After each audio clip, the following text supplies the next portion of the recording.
C'était à 13h02 au large de Saint-Malo. On va d'abord voir la carte de ce parcours, ce périple de 6500 km.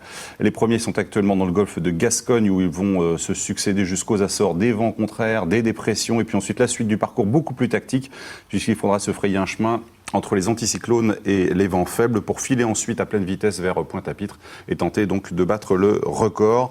Les concurrents mettront entre une dizaine et une trentaine de jours selon les bateaux évidemment pour parcourir cette transat. On va voir donc maintenant les images du départ. C'était hier à 13h02.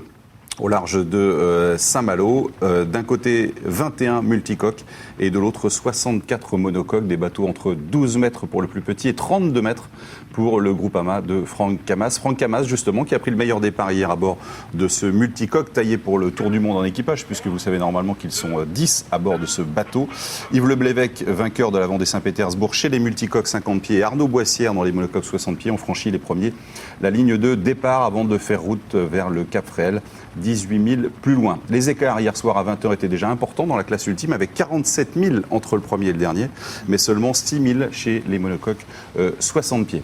Je vous propose de découvrir maintenant, après ces images, notamment celle de Franck Camas ici sur le plus gros bateau de la flotte de 31 mètres de le Groupama 3, le classement. C'est le dernier classement dont nous disposons à cette heure-là. C'était le classement de 15h40 ce lundi 1er novembre. D'abord, dans la classe IMOCA, les monocoques 60 pieds, ceux qui participent au Vendée Globe, avec les deux bateaux mis en évidence ici, que sont le bateau de Perbet, de Vincent Rioux, 14 000 du groupe Bell de Quito de Pavan qui est donc en tête. Et puis il y a Cana-Véranda, en queue de peloton à 32 000 seulement Arnaud Boissière, mais qui a connu quelques problèmes cette nuit, des problèmes de fusibles de Safran, deux fusibles qui ont sauté, mais tout a été réparé depuis. Et puis, la nouvelle classe cette année, on revient aux sources donc de la Route du Rhum, cette classe ultime, avec ses trimarans géants, et c'est Thomas Coville, sur le bateau vendéen Sodebo, qui est en tête. Vous voyez le reste du classement. Déjà, des options très différentes se dessinent entre les différents skippers, puisque Thomas Coville, par exemple, a pris une option très à l'ouest, alors que Franck Camas, lui, est une option beaucoup plus à l'est, où il frôle le cap Finistère. Thomas Coville, justement, je vous propose de l'entendre maintenant. C'était très tôt ce matin, lors des vacations quotidiennes que donnent les skippers. Il revenait sur cette première nuit et également sur le départ hier, un départ extrêmement mouvementé, beaucoup de bateaux accompagnateurs et de bateaux spectateurs. Pas facile de se frayer un chemin, notamment avec ces bateaux géants qui prennent de la vitesse très très rapidement. Écoutez Thomas Coville. Je viens de me faire un petit déjeuner nickel là, je viens de même m'offrir un petit changement de tenue là parce que j'étais bien trempé. Là, ça va assez vite en ce moment, hein. Je suis en moyenne à 28-29 nœuds là en ce moment.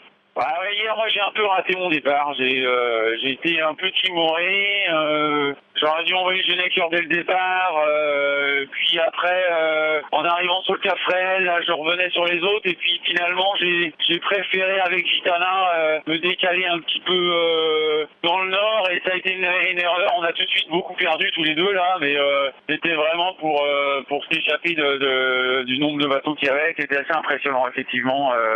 Je me demandais comment tu allais trouver un passage pour traverser ça. Puis finalement, je suis à peu près bien revenu dans le match après, petit à petit dans la soirée. Mais c'est vrai que au départ, et notamment à la bouée du Cap Fréhel, c'est super dangereux. Hein. C'est vraiment chaud de trouver sa place.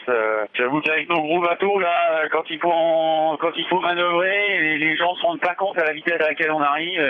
Je comprends bien hein, que c'est super, ils ont envie de profiter et ça fait à la fois ça fait plaisir hein, de voir autant de monde, mais c'est pas facile.